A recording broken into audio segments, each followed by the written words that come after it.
హిస్టరీలో బైరాన్పల్లి అనే విలేజ్లో జరిగిన సంఘటనల్ని ఆధారంగా తీసుకొని దానికి fictional character and fictional story add చేసి తీసిండ్రు ఈ సినిమాని.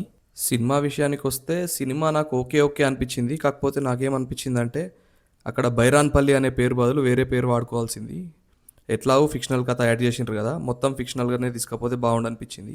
ఎందుకంటే సినిమాలో బైరాన్పల్లి ప్రజలు ఒకరి మీద డిపెండ్ అవుతారు అన్నట్టు, ఈ ఫిక్షనల్ క్యారెక్టర్ మీద డిపెండ్ అయి ఉంటారు ఎప్పుడు చూసినా అని. అది నచ్చలేదు నాకు బేసిక్గా. సినిమా స్టార్టింగ్లో బైరాన్పల్లి ప్రజలు బ్రేవ్ అని బాగానే ఎస్టాబ్లిష్ చేస్తారు, కానీ మూవీ నడుస్తున్న కొద్దీ హీరోని లేపాలి కాబట్టి వీళ్ళని తగ్గించినట్టు అనిపించింది. ఒక ఫిక్షనల్ క్యారెక్టర్ని లేపడానికి ఒక రియల్ ఇన్సిడెంట్లో జరిగిన విక్టిమ్స్ని తగ్గించుడు కరెక్ట్ అనిపించలేదు నాకు. కనీసం ఆ హీరోయిక్ క్యారెక్టర్ ఆ విలేజ్ నుండే వచ్చిండు అనే ఒక కాన్సెప్ట్ ఉన్నా బాగుండేది. రియాలిటీని ఫిక్షన్ని కలిపి మొత్తానికి సినిమాని చంపేసినట్టు అనిపించింది నాకైతే సినిమా చూసినాక. ఒక సీన్లో ఎట్లుంటుందంటే బైరాన్పల్లి ప్రజల్ని రజాకర్లు పట్టుకొని బందీలో చేస్తారు. అప్పుడు హీరోకి ఒక ఛాలెంజ్ ఇసురుతారు అన్నట్టు.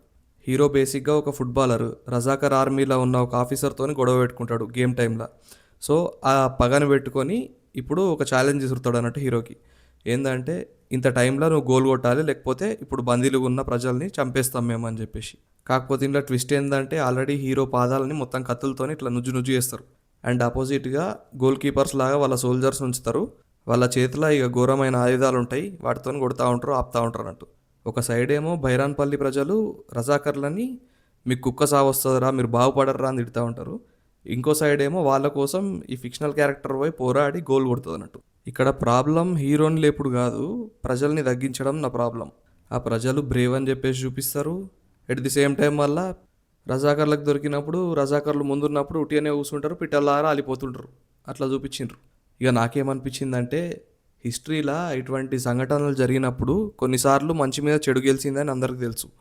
సో అట్లీస్ట్ ఫిక్షనల్ స్టోరీ తీసుకున్నప్పుడు కనీసం ఆ ఇన్సిడెంట్ని బేస్ చేసుకొని కంప్లీట్గా ఫిక్షనల్గా వెళ్ళిపోయి లాస్ట్కి కనీసం గెలిపిస్తే బాగుండనిపించింది విలేజర్స్ని. ఎందుకంటే ఇటువంటివి చూస్తున్నప్పుడు మనసులో కొడుతూ ఉంటుంది ఇట్లా, అరే గెలవాలి మనోళ్ళు గెలవాలి అని చెప్పేసి. లేకపోతే ఒక ఫిక్షనల్ విలేజ్ క్రియేట్ చేసి అక్కడ భయపడుతున్న ప్రజలకి బయట నుండి ఒకడు వచ్చి తను సాక్రిఫైస్ అయ్యి ధైర్యాన్ని ఎట్లిచ్చిండు అని ఆ కాన్సెప్ట్ అయినా తీసుకుంటే బాగుండేది. అంతేగాని అక్కడ ప్రజలు ధైర్యవంతులని చూపించేసి మళ్ళా తర్వాత వాళ్ళు ఇంకో క్యారెక్టర్ మీద డిపెండ్ అవ్వడు అస్సలు నచ్చలేదు నాకు. ఇక మూవీలో క్యారెక్టర్ ఆర్టిస్టులు వేస్ట్ అయిపోయినారు చెప్పాలంటే. కోవైసర్లా వెన్నెల కిషోర్ ఇద్దరిది ఏముండదు చెప్పాలంటే. ఏదో కామెడీ ఉంటుందేమో అనుకున్నా, అసలు ఏం లేదు. హీరో వాళ్ళ దగ్గర పేరుకు పని చేస్తూ ఉంటాడు కానీ ఏ పని చేయడు, పోయి ఫుట్బాల్ ఆడుకుంటూ ఉంటాడు అన్నట్టు. అది హీరో పనిచేసే బేకరీకి ఓనర్ అయిన కోవైసర్లాకి నచ్చది. సో వాళ్ళిద్దరి మధ్యలో ఎప్పుడు ఫైటింగ్ జరుగుతూ ఉంటుంది, అది మనం కామెడీ అనుకోవాలి. ఇక కేకే మెనన్ లాంటి యాక్టర్కి పెద్ద యాక్టింగ్ స్కోపే దొరకలేదు. కాసిం రిజ్వీ అనే పాత్రలా కనిపిస్తాడు, సింగిల్ ఎక్స్ప్రెషన్తోని అయిపోతుంది పాత్ర. ఇక హీరోయిన్ విషయానికి వస్తే హీరోయిన్ ఓకే ఓకే అంటే క్యూట్గా అనిపించింది, క్యూట్ క్యారెక్టర్, క్యూట్ ఉంది, క్యూట్గా చేసింది. ఇక రోషన్ విషయానికి వస్తే డ్యాన్సులు ఫైట్లు ఇరగదీసిండు, యాక్టింగ్ కూడా పర్లేదు బాగానే చేసిండు. కాకపోతే పంచ్ డైలాగులు వచ్చేటప్పటికి ఆ వాయిస్ వల్ల చిన్న పిల్లగాడు బెదిరించినట్టు అనిపిస్తుంది. దీని మీద బాగా వర్క్ చేసుకోవాలి ఆయన. ఇక బైరాన్పల్లి విలేజర్స్ క్యారెక్టర్స్ మాత్రం ఆర్టిస్టులని కరెక్ట్గా తీసుకున్నారు, వాళ్ళు కరెక్ట్ సెట్ అయినరు. ఇక ఈ సినిమాకి ఇంకో ప్లస్ ఏంటంటే పాటలు బాగున్నాయి. టైటిల్ సాంగ్లా ఇద్దరు ఇరగదీసిండ్రు, రోషన్ అండ్ అవంతిక.